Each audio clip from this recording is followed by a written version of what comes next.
There's a form on this desk. It asks for your full legal name, your date of birth, your address, your phone number, your occupation, where your money comes from, what you plan to use the account for, who else might use it, where you've lived before, what your annual income looks like.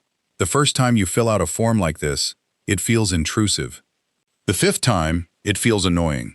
By the 10th time, you start to wonder why on earth banks need to know all of this just to let you hold your own money. Here's the truth, almost nobody tells you. Banks don't want to ask these questions. They have to. And once you understand why, every bank interaction in your life is going to make a lot more sense. If you've ever walked into a bank and felt like you were being interrogated for trying to deposit your own money, you are not imagining it. Modern banking is built on a strange contradiction. On the surface, banks want to make every customer feel welcomed, valued, and frictionless. Open an account in minutes. Move money instantly. Apply for a loan with a few clicks. But underneath that surface, every bank in the world is operating under one of the most heavily regulated frameworks in human history. And those regulations require the bank to know almost everything about every customer. Here's something most customers never realize. A bank can be fined hundreds of millions, sometimes billions, of dollars for failing to ask the right questions about the right customer. Major international banks have paid record-breaking penalties, not because they were caught helping criminals, but because they failed to notice criminals using their services. So when the bank asks for your ID, your source of funds, your occupation, your purpose for the account, they aren't being intrusive. They're trying to avoid being the next bank on the front page of a regulatory enforcement action. In other words, the questions feel personal to you. But they aren't about you specifically. They're about the entire system trying to protect itself from being exploited, and they apply to everyone, including the people the system is actually designed to catch. That's the truth. Banks never explain. So let's break down what those questions are really doing. The first set of questions a bank asks is part of a framework called Know Your Customer. Inside the industry, it's known by 3 letters, KYC. KYC is the rule that says, before a bank can open an account for you, they must reasonably understand who you are. That sounds simple, but the implications are huge. It means the bank must verify your identity, confirm your address, document your source of income, and understand the purpose of the account you're opening. It means they must keep records of all of that for years, sometimes decades. It means they must update those records when your situation changes. And it means they must apply this process to every single customer, not just suspicious ones. Why does this exist? Because criminals love anonymous accounts. If you can open a bank account without proving who you are, you can move criminal money through it without anyone ever being able to trace it back. For decades, that was exactly how a lot of laundering worked. Open an account under a fake name or no name at all. Use it for a while, close it, disappear. KYC was designed to make that impossible. Not perfectly, but meaningfully. And here's the part most customers don't realize. The questions get more detailed depending on what the bank perceives as the risk. A low-risk customer, someone with a verifiable job, a normal salary, and ordinary spending patterns, might face only basic KYC questions. A higher-risk customer, someone moving large amounts, working in cash-heavy industries, holding political positions, or operating across borders, faces a much deeper version of the process called enhanced due diligence. Where did this money come from? The first time someone asks you that, it feels almost insulting. It's your money. You earned it. You inherited it. You sold something for it. Why does the bank need to know its biography? Here's why. A bank has to be able to answer one simple question to its regulator at any moment. Does this money make sense for this customer? A teacher receiving their monthly salary makes sense. A retiree receiving a pension payment makes sense. A small business owner depositing weekly sales makes sense. A college student suddenly depositing $200,000 in cash with no explanation doesn't. A consultant whose stated income is $60,000 a year suddenly receiving wire transfers totaling $2 million doesn't demillion. The bank isn't accusing you of anything. They're trying to make sure that if a regulator examines this account next year, the activity has a documented explanation. When you provide proof, a property sale contract, an inheritance document, a business invoice, a pay stub, you aren't proving your innocence. You're giving the bank what it needs to keep your account open, without inviting regulatory questions about itself. Once your account is open, the questions don't stop, they just go quiet. Every bank in the world runs continuous transaction monitoring on its accounts. Not just the suspicious ones, all of them. Behind the scenes, your transactions are being analyzed by software designed to detect unusual patterns, sudden changes in activity, transfers to high-risk countries, payments that don't match your stated business, cash deposits that fall just below reporting thresholds, money that enters and exits the account within hours, large round numbers, recurring patterns that resemble known laundering tactics. Most of these alerts are routine.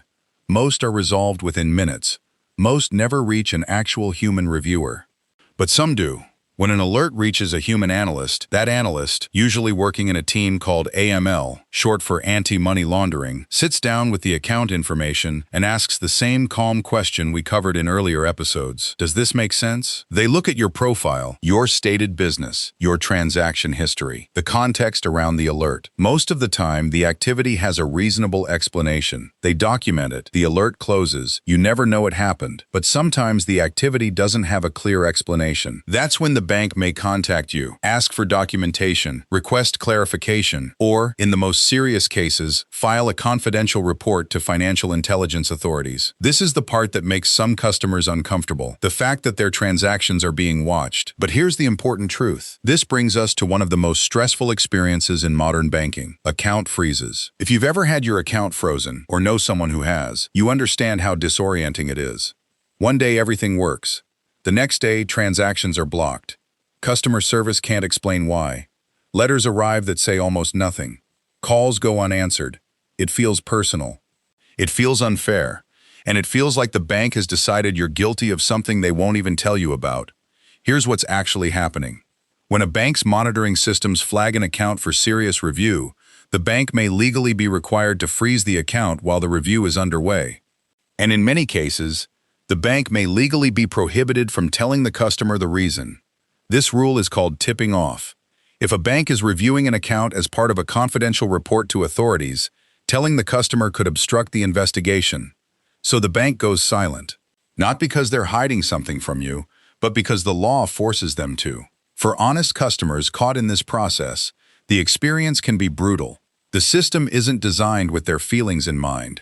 It's designed to maintain the integrity of investigations, including the small percentage where serious crimes are actually being investigated. What you can do, if it ever happens to you, is provide documentation, request a written explanation, escalate through formal channels, and, if needed, seek legal advice. You aren't powerless, but the silence usually isn't personal. It's compliance. So why does any of this exist? Why do banks ask intrusive questions? Why do they monitor every transaction? Why do they freeze accounts and refuse to explain? Because every time the financial system gets exploited, the cost is paid by everyone. When dirty money enters the banking system, it distorts real estate markets. It corrupts honest businesses. It funds the worst crimes in the world. The questions banks ask are the most basic line of defense in this global system. Imperfect, sometimes frustrating, sometimes unfair to honest customers caught in the gears. But the alternative, anonymous banking, no monitoring, no documentation, would mean every financial crime in the world could move through the system unchecked. This is the trade-off modern banking has made. Friction in exchange for visibility. Documentation in exchange for traceability. Questions in exchange for accountability. So now you know why banks ask what they ask. Here's how to make the experience smoother for yourself. Keep documentation organized. Bank statements, tax returns, property sale contracts, inheritance documents, business invoices. The more easily you can prove the legitimacy of your money, the faster questions get resolved. Be honest and consistent. The questions you answer when opening an account get compared to your future activity. If your stated income, occupation, or account purpose changes meaningfully, update your bank proactively. Inconsistency is one of the most common triggers for unnecessary reviews. A short conversation before the transaction is far smoother than a long review afterward. Don't take the questions personally. The frontline staff asking you the questions aren't accusing you of anything. They're following a script their compliance team wrote, which is itself based on a framework their regulator imposed. The friction is structural, not personal. Stay calm if reviewed.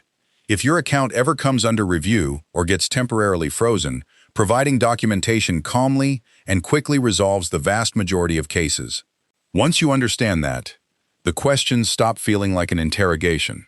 They start feeling like what they actually are: documentation. Just documentation. If this episode made the next bank conversation in your life a little less stressful, that's exactly what this channel was built for. The financial system can feel impersonal. It can feel cold. It can feel like a machine that doesn't see you. But underneath every form, every question, every alert, every review, there is a structure trying to keep something much larger functioning safely.